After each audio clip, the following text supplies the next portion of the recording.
Wow, it's hard to believe that here we are at the end of this amazing week that was Taking Nature Black. I want to thank all of you for participating so actively. I truly felt the call and the response all week long. And I like to say that it takes a universe to put on a Taking Nature Black conference, but every universe has a North Star. And our North Star is Caroline Brewer, the amazing chair of the Taking Nature Black conference. It was Caroline's heart and soul and vision for a bigger and better than ever conference that made this amazing gathering come to life. The countless hours that she worked, the dozens, maybe hundreds of problems that she solved, the grace and good humor that she brought to every challenge and to all of the wonderful experiences we've had this week. You are dazzling, Caroline. We couldn't do this work without you, and we are so grateful. But the universe also has constellations, and our constellations include our wonderful exhibit sponsors. One of the things that I find most amazing about Taking Nature Black is that it is primarily supported by nonprofit entities and government agencies. And that to me is an amazing mark of a community that wants to work together. So please, you have today and also the next 6 months on Whova to visit and thank all of our conference sponsors. It is because of their generosity and their engagement that we can be here today. And also in our universe, we have nebula. And our nebula are bright and they come in all kinds of colors, and that is our planning committee. And so it's my great honor to turn the microphone over to one of our stars of our planning committee, Fred Putman. Thank you for being with us this week. It's been fabulous. My heart is full, my head is full, and I look forward to being with you in call and response in the year ahead. Fred? Thanks, Lisa. I appreciate it. You know, I actually have no prepared remarks other than to just share my utter excitement and a sense of wow. Just like I just can't. I'm still unpacking all of the stuff that I saw and learned. I feel like this was a game changer for at least some of the folks who are experiencing the conference for the very first time. Every time I've been involved with something of which I'm really proud of, and this is certainly one of those occasions, I've shot myself in the foot by failing to thank at least someone. So I'm almost reluctant to mention some names, but it's vitally important, I think, to call out at least a couple of people with apologies to folks who got left out. I do feel like Vanessa Young, who's an unsung talent behind the scenes, has done extraordinary heroic work, and this thing would have collapsed on the logistics, on the details. As much as Caroline is the visionary, you know, and the planning committee put heart and soul into this. As a guy who used to produce video shows for a living, I want to call out Ben Israel's work, which has also been pretty visionary because I know what he had to work with and what he had to produce. And he did quite a lot, you know, with what resources that he had. And that's no caveat, you know what I mean? What he produced, I thought was extraordinary as well, which helped drive the quality of the visual impact on the conference. The planning committee was the best team I've ever worked with in a long, long time. And I'm really excited to have been a part of this effort. Such a unique forum. I think that's the main thing, is that I've been to lots of environmental conferences, but never one quite like this one. And so I think we've set a standard that I hope other people will pick up on. The idea of Chautauqua's, a building community.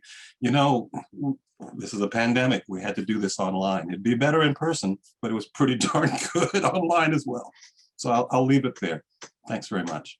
Thank you, Lisa, and thank you, Fred. Wow, such beautiful, kind, inspiring words.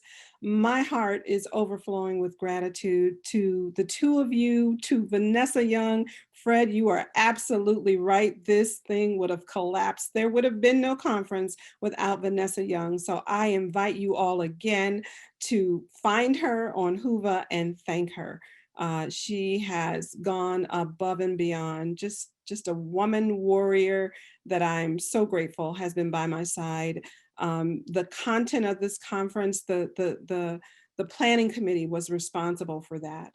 The support, the resources, the space for this conference, ANS and Lisa Alexander are responsible for that.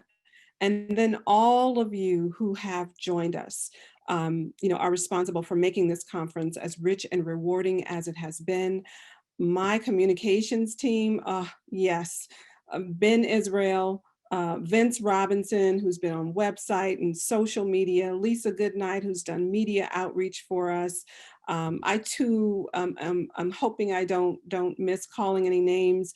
The ANS team that did a lot of the tech work behind the scenes, just fabulous and kind and thoughtful and flexible, which is what's required for something like this to happen. So I just want everyone to know how grateful we are. And of course, our sponsors, please, please, please find sponsors, thank them, like their pages, send them a comment, let them know if you appreciated this conference, then they deserve your heartfelt appreciation, because we couldn't have it without them. We just want you to know how grateful we are. So we're going to close out with this really special highlight video. Obviously, there were so many moments, I think 20 hours of programming this week.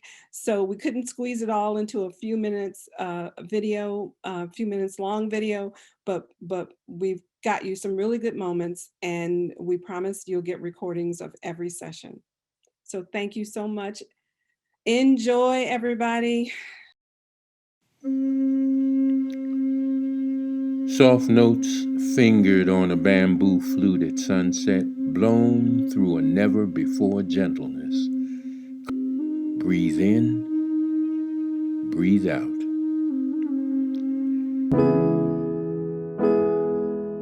Chautauqua is an idea that began before radio, before newsreels, before internet, before television. The Chautauqua movement was one way that rural America got news and information wherever people could convene and gather. We are nature, and we've known rivers, and still we rise against bitter, twisted lies, insisting on gathering fruit. And I am eager to hear your response to all that will be presented in the rich days of discourse and engagement that we can expect from this year's Taking Nature Black conference. But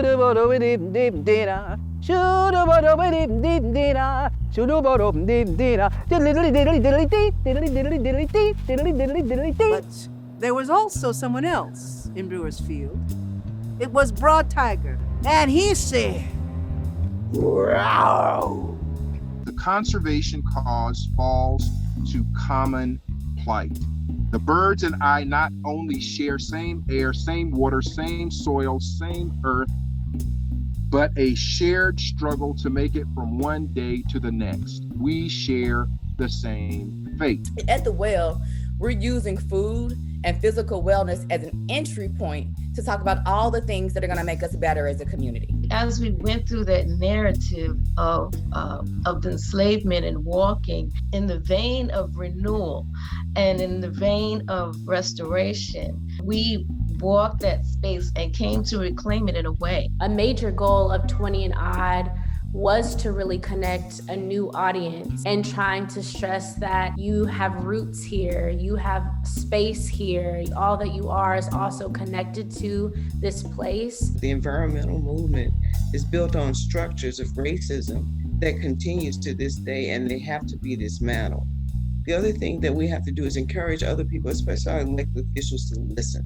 And listening doesn't mean having a town hall meeting where the elected officials get to pick who shows up. I think over the past 2 summers, we've seen many citizens of this country below the age of 24 speak about this democracy, speak about their relation to other people in their communities, and speak about the globe. We are in a partnership with our government and will only do for us what we demand rigorously and regularly. And the rule of thumb for my days as a lobbyist is that if you're quiet, everybody thinks you're happy. Fight for what you believe in and show up and march in the streets, because you can build the best policy in the world, but if there's no political cover for it, it just doesn't happen. I'm not swayed by any arguments if people are coming forward to say it's not going to happen in the next 5 minutes and therefore why bother. So I do think that voting is important, but it's also paying attention to where the money is going. I'm really in this mindset now of looking at therapeutic stewardship. You know, I have this vision for how can we get these fellas trained up as volunteers to come over and work off some of their steam, to come over and just be in a safe space, because some of those fellas in that group don't always want to be out there. You know, they would love to be somewhere else and need somewhere to be. So how can parks also be a safe haven and a spiritual workout space for people that are stressed? You know, Petty Creek has become a very Googleable place. It's a place where local leaders can no longer neglect, ignore, or just egregiously assault the way that they have for decades and decades, because somebody's going to hear about it. This forestry hip hop in different forms, we dialogue and debate. In forestry hip hop, you can't own what you didn't create. In forestry hip hop, respect life because life is a value. We listen, then discuss problem solving, then we add you. Dig deeper into yourself because many of the answers that we need are right inside. And I think that's what's driving them to want to be a part of environmental work and jump into these environmental sciences and say, what can we do? We're seeing it. What can we do? We need to do something now. There's a stigma and misunderstanding around the agricultural fields, particularly for Black and Brown people. There's deep stories and relationships that connect directly to racism and slavery. And it's important to elevate the agricultural and environmental fields as respected fields. You know, like I tell young people all the time, you know, agriculture is the mother of all sciences. Every science is in agriculture. In Oxen Run Park, we've got this beautiful sort of a mini forest. And you guys, I am just so thrilled to see all these little kids. We have a wiggle into spring where we're going to teach the kids about worms. And so Brenda knows what her community needs and what her community wants. We have to meet the community where they are. We have to go in and we have to gain trust. We don't come in trusted just because we have a polo on with a crest in the corner of it. We need to go in and we need to find the Brenda Richardses and have a lot of conversations before she's ready to introduce us to her community. Every time I enter the woods, I know that my ancestors are with me. I know that I carry the trauma and their triumphs that they experienced in the forest. We have more work to do, my friends. We can build a just and clean economy that creates high-paying, living wage union jobs while tackling the climate crisis and addressing our legacy of environmental injustice, and each one of us has a part to play. Rather than having become a right and an entitlement, a clean environment has actually become a commodity. And as a result, most of us buy, acquire, inherit, however we get it, the very best and highest environmental quality we can afford. Race and class, you know, actually do influence the kind of air you're likely to breathe, the likelihood that you'll have clean water. Sometimes I do think we need to be braver in acknowledging that there are systemic problems which aren't simply solved by recruiting more people in, that there should be space for us to have a conversation about some of the dynamics that have become generational and instituted. Ain't you got a right to the tree of life? Ain't you got a right? Ain't you got a right now? Ain't you got a right to the tree of life? I say I got a right to the tree of life. You got a right to the tree of life.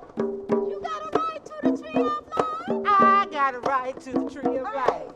We got a right to the tree of life. And you got a right to the tree of life. Everybody got a right to the tree of life. We got a right to the tree of life. We got a right to the tree of life. All got a right to the tree of life. I got a right to the tree of life. Who got a right to the tree of life? I got a right to the tree of life. I got a right to the tree of life. We got a right to the tree of life.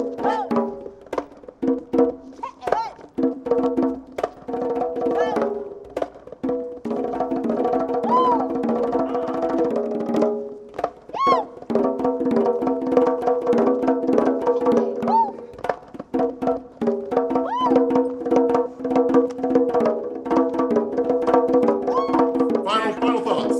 Unless you have a plane ticket to Mars, this is your work. It'll get a lot easier if more of us get into it, so jump in this ditch. Oh, God's gone trouble.